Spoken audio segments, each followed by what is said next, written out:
사랑하는 여러분, 오늘 이 자리에서 우리의 마음과 영혼을 조용히 열고 하나님의 음성에 귀 기울이기를 원합니다. 고린도전서 2장에서 바울은 하나님의 깊은 것들이 인간의 지식이나 감정으로 발견되는 것이 아니라 오직 성령의 계시로만 알 수 있다고 말합니다. 이 진리는 우리를 겸손하게 만들고 동시에 하나님을 더욱 바라보게 합니다. 우리의 노력이나 능력으로 하나님의 보화를 얻을 수 있는 것이 아니라 오직 그분의 영을 통해 주어지는 것입니다. 바울이 말하듯이 눈으로 보지 못하고 귀로 듣지 못하고 사람의 마음으로 생각하지도 못한 것들을 하나님께서 자기를 사랑하는 자들을 위해 준비하셨다는 말씀처럼 말입니다. 상상해 보세요. 하나님을 사랑하는 자들에게 준비된 영적 보화들이 성령을 통해 우리에게 주어지는 것입니다. 그러나 이는 우리의 삶에 큰 도전을 줍니다. 세상은 우리의 이성과 노력으로 모든 것을 해결하라고 가르칩니다. 학교에서 직장에서 우리는 우리의 머리와 힘으로 이루어야 한다고 배웁니다. 하지만 하나님은 어떤 인간의 지혜로도 그분의 깊은 것을 알 수 없다고 하십니다.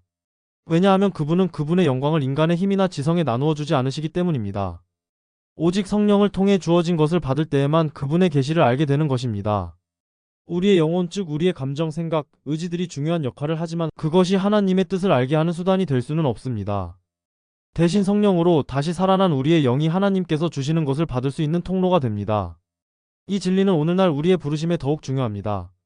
우리는 단순히 개념을 이해하거나 이론을 배우는 것이 아니라 시대를 분별하고 하나님께서 열방과 교회에 대해 가지신 뜻을 알아야 합니다.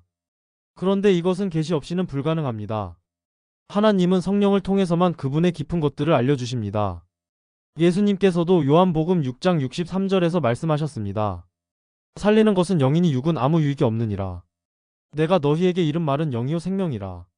예수님께서 말씀하신 것은 자연인의 귀에는 때로는 이해되지 않고 심지어 불편하게 들릴 수 있습니다. 그러나 그 말씀 안에는 영과 생명이 있습니다. 하나님은 때로 우리의 이해를 초월하는 방식으로 일하십니다. 이는 우리에게 믿음을 요구합니다. 우리의 자만심, 자기 의존, 심지어 우리가 가진 하나님에 대한 고정관념까지도 내려놓아야 합니다. 그것이 바로 하나님께서 준비하신 보화를 받을 수 있는 길입니다. 또한 교회의 역할을 생각할 때 우리는 열방을 향한 하나님의 뜻을 깨닫게 됩니다. 교회는 열방의 빛과 예언적 목소리가 되어야 하지만 너무 자주 문화적 동화나 민족적 자부심에 빠져드는 것을 봅니다. 그러나 성령으로 이끄심 받는 교회는 그 충성을 오직 하나님께 드립니다. 이것은 열방에 대한 하나님의 계획에 동참하는 것이며 그분의 정의와 의를 선포하는 것입니다. 이 길은 쉽지 않습니다. 역사가 보여주듯이 하나님의 뜻을 따르는 교회는 종종 세상으로부터 핍박을 받습니다. 하지만 사랑하는 여러분, 여기에는 희망이 있습니다. 하나님께서는 우리를 혼자 두지 않으셨습니다.